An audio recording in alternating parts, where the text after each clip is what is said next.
तो कई लोगों को आदत होती है बीड़ी पीने की, आदत बड़ी बेकार होती। जैसे एक आदमी थे, उनकी आदत भी बात करते थे, कोर्ट में जाते थे, हाई कोर्ट में, सुप्रीम कोर्ट में वकील थे, लॉयर, और कोर्ट में जाके बहस करते थे तो वो बटन पे उंगली घुमाते रहते थे।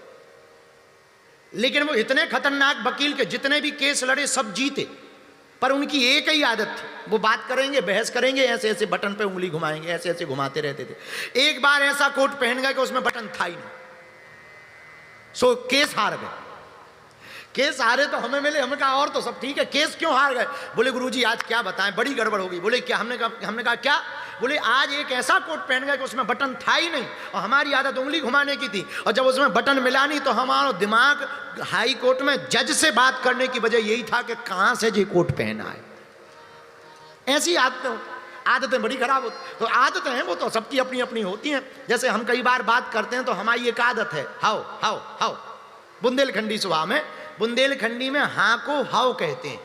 क्या कहते हैं?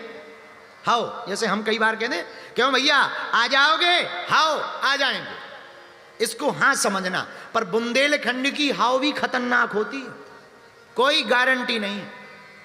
हाँ सही कह रहे हैं, कोई गारंटी नहीं हाउ की।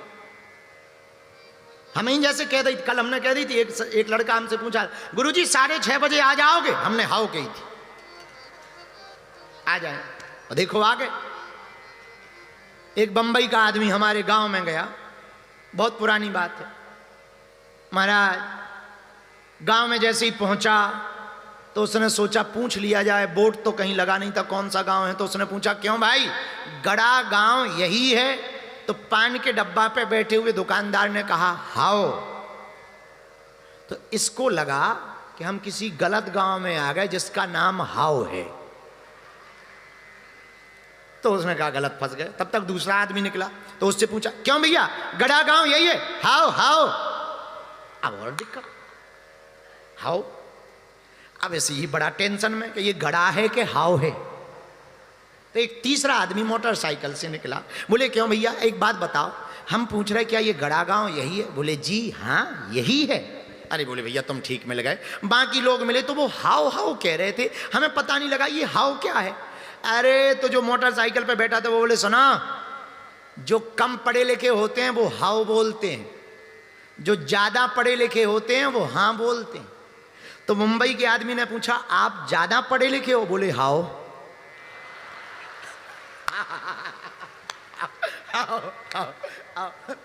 आदत है वो तो, आदत है। तो जो आदत होगी तो कैसे भी फिल्मों में पूछो निकल ही आएगी। एक ऐसे ही अकबर के यहाँ पर एक पंडित गया, बड़ा ज्ञानी पंडित, ऐसी भाषा में बात करे, तमिल में बात करवाओ, कम्बन में बात करवाओ, उर्दू में बात करवाओ, फारसी में बात करवाओ, अरे हिंदी में बात करवाओ, अंग्रेजी में बात करवाओ, जर्मनी में बात करवाओ, फ्रांसीसी में बात करवाओ, नाइजीरियन, तुम्हारी युगांडा की भाषा बोले। अकबर का बड़ा दिमाग खराब कि एक बात समझ में नहीं आई कि ये इसकी मातृभाषा क्या है। तो बीरबल बोले हम पता कर लेंगे। बोले कैसे? बोले कल इसको निमंत्रण पे बुलाओ। कल निमंत्रण करवाया। बोले सुनो राजा, इसको नीचे भोजन नहीं ऊपर छत वाले महल पे भोजन कराओ। राजा बोला बड़ा दिमाग खराब है, हमने पूछा मातृभाषा क्या है, तुम भंडारा करवा रहे। बीरबल बोले चुप तो रहो, करवाओ।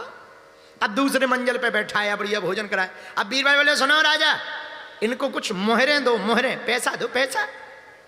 अकबर बोले तुम्हारा दिमाग खराब है, अरे हमने ये पूछा इसकी मातृभाषा क्या है ये पता लगाओ, तुम मोहरें दिला रहे। अरे दे दो। राजा तो राजा, बीरबल की बात, एक मोहरों की पोटली ली, दे दी, लो।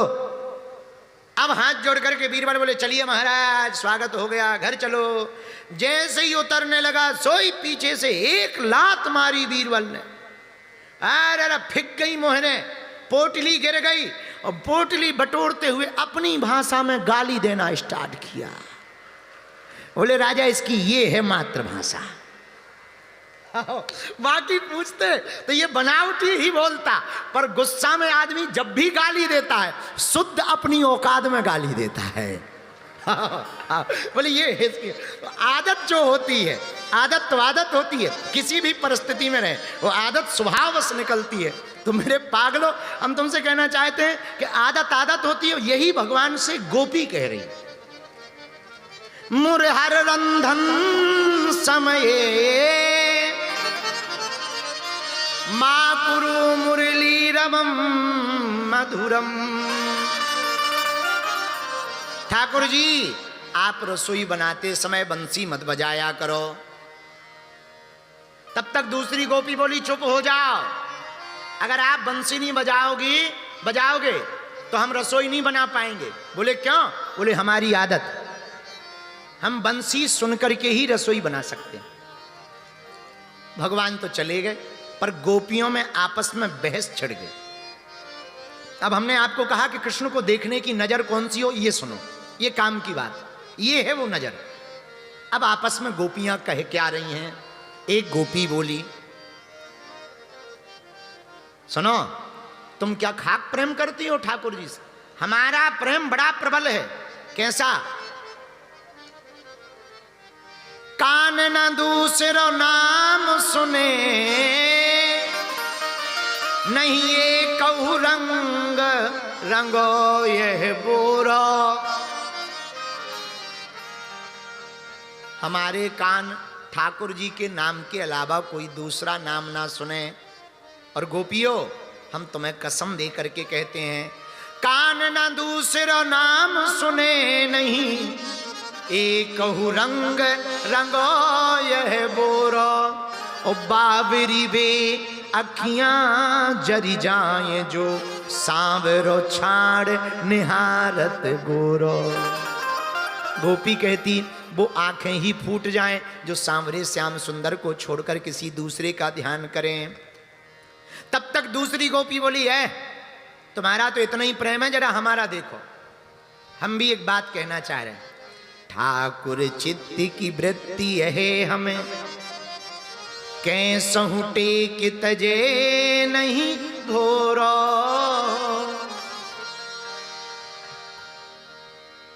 सुनो,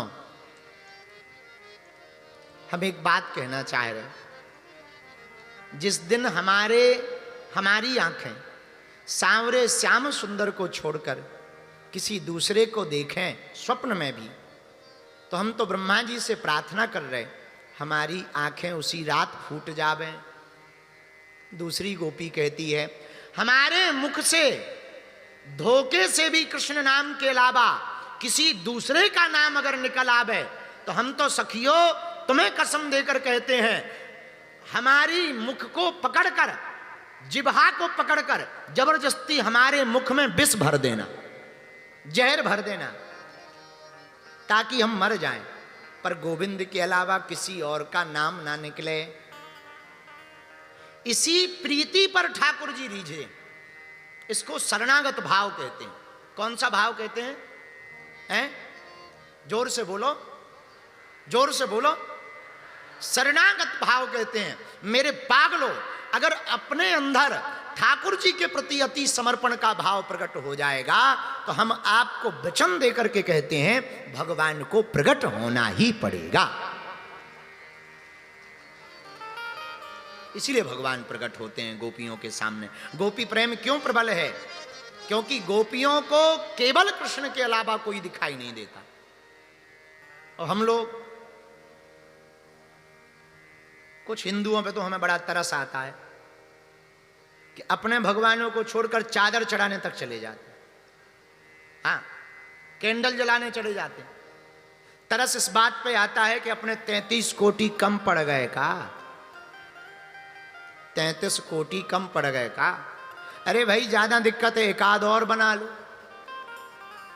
एक्स्ट्रा बना लो। पर स्वधर्मे निधनम श्रेया, अपने धर्म में मरना श्रेयस्कर है।